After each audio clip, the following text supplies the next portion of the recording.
અક્ષય તૃતીયાના દિવસ કરેલા માત્ર 7 નાના કામ તમારી આખી કિસ્મત બદલી શકે છે. હા મિત્રો, કહેવાય છે કે આ દિવસે કરેલું પુણ્ય ક્યારે ખૂટતું નથી, એટલે જ ઘણા લોકો જાણ્યા વગર જ એવો લાભ લઈ જાય છે જેનો ફાયદો તેમને આખું જીવન મળે છે, અને કેટલાક તો આખી જિંદગી પસ્તાવે છે. જો તમે આ 7 કામમાંથી એક પણ કામ સાચી રીતથી કરી લો તો ઘરમાં પૈસાની કમી, તણાવ, અટકેલા કામ ધીમે ધીમે પોતે જ દૂર થવા લાગે છે. પણ ધ્યાન રાખજો, આ 7 કામમાં એક એવી ભૂલ પણ છે જે તમે કરી નાખશો તો તેનો ઉલટો અસર પણ થઈ શકે છે. તો મિત્રો, આ વિડિયો અંત સુધી જરૂર જોતા રહેજો, કારણ કે આજે હું તમને બતાવવા જઈ રહ્યો છું અક્ષય તૃતીયાના એવા 7 ગુપ્ત અને શક્તિશાળી ઉપાય જે તમને જીવનમાં સુખ, સમૃદ્ધિ અને અક્ષય પુણ્ય આપી શકે છે. અને વિડિયો આગળ વધે તે પહેલા જો તમે ઈચ્છો છો કે માં લક્ષ્મીની કૃપા હંમેશા તમારા ઘરમાં રહે તો તરત જ લાઇક કરો અને કમેન્ટમાં જય માં લક્ષ્મી જરૂર લખજો. નમસ્કાર મિત્રો, અમારી ચેનલ ગુજરાતી વાસ્તુદર્શનમાં આપનું હાર્દિક સ્વાગત છે. મિત્રો, અક્ષય તૃતીયાનો દિવસ ભારતીય સંસ્કૃતિમાં અત્યંત પવિત્ર અને શુભ માનવામાં આવે છે. વૈશાખ માસના શુક્લ પક્ષની તૃતીયા તિથિએ આવતો આ દિવસ એવો માનવામાં આવે છે કે આ દિવસે કરેલ પુણ્ય ક્યારે ક્ષીણ થતું નથી. એટલે જ તેને અક્ષય કહેવામાં આવે છે, એટલે કે જે ક્યારેય નાશ પામે નહીં. આ દિવસે અનેક શુભ પરંપરાઓ જોડાયેલી છે. ક્યાંક ભગવાન વિષ્ણુ અને માતા લક્ષ્મીની વિશેષ પૂજા થાય છે, તો ક્યાંક આ દિવસે નવા કામની શરૂઆત કરવી શુભ માનવામાં આવે છે. બદ્રીનાથ ધામના કપાટ ખુલવાનો સમય પણ આ જ તિથિ સાથે જોડાયેલો છે, અને વૃંદાવનના બાંકે બિહારીજીના ચરણ દર્શન પણ આ દિવસે વિશેષ મહત્વ ધરાવે છે. આ દિવસે કરવામાં આવેલ દાન, પૂજા, જપ અને શુભ કાર્યોનું ફળ અનેક ગણું મળે છે એવી માન્યતા છે. ચાલો જાણીએ અક્ષય તૃતીયાના દિવસે કયા 7 કામ કરવાથી જીવનમાં શાંતિ, સમૃદ્ધિ અને સૌભાગ્ય આવી શકે છે. 1. ભગવાન વિષ્ણુ અને માતા લક્ષ્મીની પૂજા કરો. અક્ષય તૃતીયાના દિવસે સવારમાં સ્નાન કરીને શુદ્ધ મનથી ભગવાન વિષ્ણુ અને માતા લક્ષ્મીની આરાધના કરવી અત્યંત શુભ માનવામાં આવે છે. શક્ય હોય તો પીળા વસ્ત્ર ધારણ કરો અને ઘીમાં દીવો પ્રગટાવો. આ પૂજા ઘરમાં ધન, સુખ અને સ્થિરતા લાવે છે. 2. સોના ચાંદીની ખરીદી કરો. આ દિવસે સોના કે ચાંદીની ખરીદી ખૂબ શુભ ગણાય છે. જો શક્ય હોય તો નાનામાં નાનું આભૂષણ કે સિક્કો પણ ખરીદવામાં આવે તો તેને શુભ સંકેત માનવામાં આવે છે. માન્યતા છે કે આવી ખરીદીથી આખું વર્ષ ઘરમાં લક્ષ્મીનો વાસ રહે છે. 3.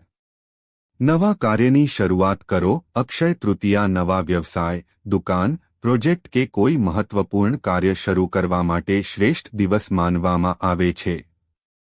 આ દિવસે શરૂ કરેલું કામ ધીમે ધીમે પ્રગતિ તરફ આગળ વધે એવી શ્રદ્ધા રાખવામાં આવે છે. 4.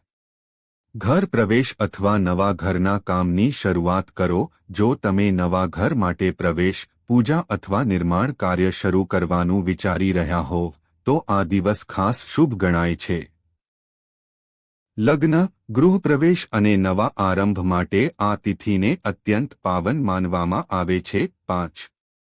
તિજોરીમાં શુભ વસ્તુઓ રાખો. જો તમે સોનું ખરીદી શકતા ન હો તો અક્ષય તૃતીયાના દિવસે એક નાનકડું લાલ કપડામાં બાંધીને કોઈ શુભ વસ્તુ જેમ કે નાણું, પીળા ચણા અથવા ચાંદીનો સિક્કો તિજોરીમાં રાખી શકો છો. કેટલીક પરંપરાઓમાં સુગંધિત વસ્તુઓ અથવા મધ જેવી પવિત્ર સામગ્રી પણ શુભ માનવામાં આવે છે.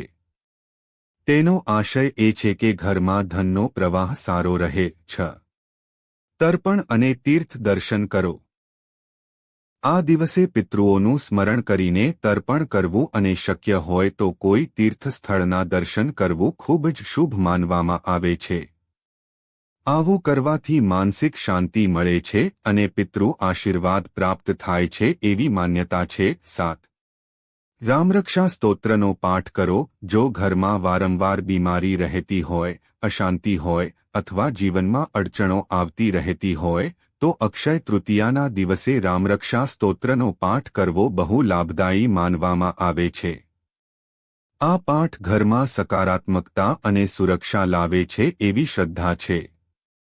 જો સોના ચાંદી ખરીદી ન શકો તો શું કરવું? અક્ષય તૃતીયાના દિવસે સોના કે ચાંદી ખરીદવી શુભ છે, પરંતુ જો કોઈ કારણસર તે શક્ય ન હોય તો નિરાશ થવાની જરૂર નથી.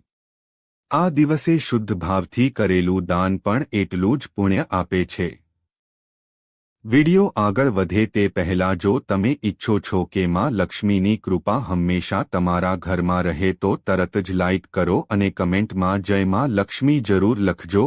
તમે ગરીબને અન્નદાન કરી શકો છો, પાણી આપી શકો છો, ફળોનું દાન કરી શકો છો અથવા કોઈ જરૂરિયાતમંદને કપડાં દાન આપી શકો છો.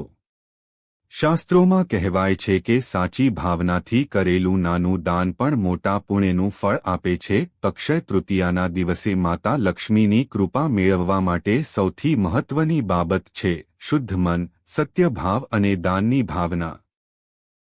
આ દિવસે કરેલું દરેક સારા કાર્ય જીવનમાં અક્ષય ફળ આપે છે એવી માન્યતા છે. આજની આ ખાસ વિડીયોમાં અમે તમને અક્ષય તૃતીયા વિશે એવી મહત્વપૂર્ણ જાણકારી આપવા જઈ રહ્યા છીએ જે જાણવી દરેક વ્યક્તિ માટે ખૂબ જ જરૂરી છે. એટલે તમે આ વિડીયો અંત સુધી જરૂર જોવો. અને જો માહિતી તમને ઉપયોગી લાગે તો વિડીયોને લાઇક કરવાનું અને ચેનલને સબસ્ક્રાઇબ કરવાનું ભૂલશો નહીં. મિત્રો, અક્ષય તૃતીયાને હિન્દુ ધર્મમાં અત્યંત શુભ અને પવિત્ર તિથિ માનવામાં આવે છે. આ દિવસ ભગવાન શ્રી હરિ વિષ્ણુ અને માતા લક્ષ્મીની વિશેષ કૃપા મેળવવાનો દિવસ ગણાય છે. શાસ્ત્રોમાં આ તિથિનું ખૂબ જ વિશેષ મહત્વ વર્ણવાયું છે, કારણ કે આ દિવસે કરેલા શુભ કાર્યનું ફળ ક્યારે ઓછું થતું નથી. અક્ષય શબ્દનો અર્થ જ એવો છે કે જે કદી ક્ષય પામે નહીં, એટલે કે જેનો નાશ ન થાય. એટલા માટે આ દિવસે પૂજા, જપ, દાન, સેવા અને સારા કાર્યો કરવામાં આવે તો તેનો ફળ અનેક ગણો મળી શકે છે. ખાસ કરીને જે લોકો પોતાની જિંદગીમાં સુખ, સમૃદ્ધિ અને શાંતિ ઈચ્છે છે તેમના માટે આ દિવસ ખૂબ જ ખાસ માનવામાં આવે છે. પરંપરા મુજબ અક્ષય તૃતીયાના દિવસે શુભ કાર્ય માટે પંચાંગ જોવાની કે અલગથી મુહૂર્ત કાઢવાની જરૂર નથી પડતી. આખો દિવસ જ શુભ ગણાય છે. એટલે લગ્ન, ખરીદી, નવી શરૂઆત, પૂજા કે કોઈ પણ શુભ કાર્ય માટે આ દિવસ અત્યંત ઉત્તમ માનવામાં આવે છે. આ તિથિને યુગાદી તિથિ પણ કહેવાય છે. માન્યતા મુજબ આ દિવસે ત્રેતાયુગનો આરંભ થયો હતો. ઉપરાંત આ દિવસે ઘણા પાવન અને વિશેષ પ્રસંગો પણ જોડાયેલા છે. જેમ કે બદ્રીનાથ ધામના કપાટ આ જ દિવસે ખુલવાની પરંપરા છે. વૃંદાવનમાં ભગવાન બાંકે બિહારીજીના ચરણ દર્શન પણ અક્ષય તૃતીયાના દિવસે જ વિશેષ રૂપે થતા હોય છે. સાથે જ પરશુરામ જયંતી, અગ્રીવ જયંતી અને માતા માતંગીની જયંતી પણ આ જ પવિત્ર દિવસે મનાવવામાં આવે છે. એટલે આ તિથિનું ધાર્મિક મહત્વ ખૂબ જ વિશાળ છે. હવે વાત કરીએ આ વર્ષની અક્ષય તૃતીયાના શુભ સમયની. વિડિયો આગળ વધે તે પહેલાં જો તમે ઈચ્છો છો કે માં લક્ષ્મીની કૃપા હંમેશા તમારા ઘરમાં રહે તો તરત જ લાઇક કરો અને કમેન્ટમાં જય માં લક્ષ્મી જરૂર લખજો. વૈશાખ માસના શુક્લ પક્ષની તૃતીયા તિથિ 19 એપ્રિલ 2026 રવિવારના રોજ સવારે 10:49 વાગ્યે શરૂ થશે અને 20 એપ્રિલના રોજ સવારે 7:27 વાગ્યે પૂર્ણ થશે. પરંતુ ઉદ્યાતિથિ મુજબ અક્ષય તૃતીયા 19 એપ્રિલ 2026 રવિવારે જ મનાવવામાં આવશે, કારણ કે આ દિવસે તૃતીયા આખો દિવસ અને રાત્રિ દરમિયાન ઉપલબ્ધ રહેશે. આ દિવસે સૂર્યોદય સવારે 5:52 વાગ્યે થશે અને સૂર્યાસ્ત સાંજે 6:49 વાગ્યે થશે. બ્રહ્મ મુહૂર્ત સવારે 4 થી 4:50 સુધી રહેશે, જ્યારે અભિજીત મુહૂર્ત સવારે 11:54 થી બપોરે 12:47 સુધી રહેશે. જો તમે કોઈ પણ શુભ કાર્ય કરવા ઈચ્છો છો તો અભિજીત મુહૂર્ત પણ બહુ ઉત્તમ સમય ગણાય છે. આ દિવસે રાહુ કાળ સાંજે 5:52 થી 6:48 સુધી રહેશે. આ સમય દરમિયાન કોઈ નવું શુભ કાર્ય શરૂ ન કરવું જોઈએ. જો તમે પહેલેથી કોઈ કાર્ય કરી રહ્યા હોવ તો તેને ચાલુ રાખી શકો છો, પરંતુ નવી શરૂઆત ટાળવી શ્રેષ્ઠ ગણાય છે. અતિ વિશેષ વાત એ છે કે 19 એપ્રિલના દિવસે તમને એક ઉત્તમ શુભયોગ પણ મળશે, ત્રિપુષ્કર યોગ. આ યોગ સવારે 7:10 વાગ્યે શરૂ થશે અને 10:49 વાગ્યે સમાપ્ત થશે. શાસ્ત્રો અનુસાર ત્રિપુષ્કર યોગમાં કરેલું કાર્ય 3 ગણું ફળ આપે છે. એટલે આ સમય દરમિયાન તમે પૂજા, દાન, જપ, ખરીદી અથવા કોઈ પણ શુભ કાર્ય કરશો તો તેનું પુણ્ય અનેક ગણું પ્રાપ્ત થાય છે. તો મિત્રો, અક્ષય તૃતીયા માત્ર એક તિથિ નથી, પરંતુ તે એક એવી પાવન તક છે જ્યાં તમે તમારા જીવનમાં શુભતા, સમૃદ્ધિ અને આધ્યાત્મિક ઉન્નતિ માટે ખાસ પગલાં લઈ શકો છો. આ દિવસે ભક્તિભાવથી કરવામાં આવેલ દરેક કાર્ય ખૂબ જ શુભ માનવામાં આવે છે. હવે વાત કરીએ અક્ષય તૃતીયાના પાવન દિવસે કયા સમયે પૂજા કરવી સૌથી શુભ ગણાય છે. અક્ષય તૃતીયાના દિવસે માતા લક્ષ્મી, ભગવાન શ્રી હરિ વિષ્ણુ અને ભગવાન શિવમાતા પાર્વતીની વિશેષ પૂજા કરવામાં આવે છે. આ દિવસ પોતે જ એટલો પવિત્ર માનવામાં આવે છે કે તેને અબૂઝ મુહૂર્ત કહેવામાં આવે છે, એટલે કે આખો દિવસ શુભ કાર્ય માટે યોગ્ય ગણાય છે. છતાં પણ કેટલાક ખાસ સમય એવા હોય છે જેમાં પૂજાનું મહત્વ વધુ વધી જાય છે. આ દિવસે જો તમે સવારે 10:49 થી બપોરે 12:20 સુધીના સમયગાળામાં પૂજા કરો તો તેને ખૂબ શુભ માનવામાં આવે છે. આ સમય દરમિયાન તમે માતા લક્ષ્મીની પૂજા, કલશ સ્થાપના અને શ્રી હરિ વિષ્ણુ સાથે સંયુક્ત આરાધના કરી શકો છો. ઘણા લોકો આ સમયે ઘરમાં શાંતિ, સમૃદ્ધિ અને સૌભાગ્યની કામના સાથે ખાસ પૂજન કરે છે. પૂજામાં જો તમે કલશ સ્થાપિત કરો, અખંડ દીવો પ્રગટાવો અને શુદ્ધ મનથી માતા લક્ષ્મી તથા ભગવાન વિષ્ણુનું સ્મરણ કરો તો ઘરનું વાતાવરણ અત્યંત પવિત્ર બની જાય છે. માન્યતા એવી છે કે અક્ષય તૃતીયાના દિવસે કરવામાં આવેલ પૂજન, જાપ અને દાનનું ફળ ક્યારેય સમાપ્ત થતું નથી. એટલે કે જે શુભ કાર્ય આજે કરવામાં આવે છે તેનું પુણ્ય લાંબા સમય સુધી સાથે રહે છે.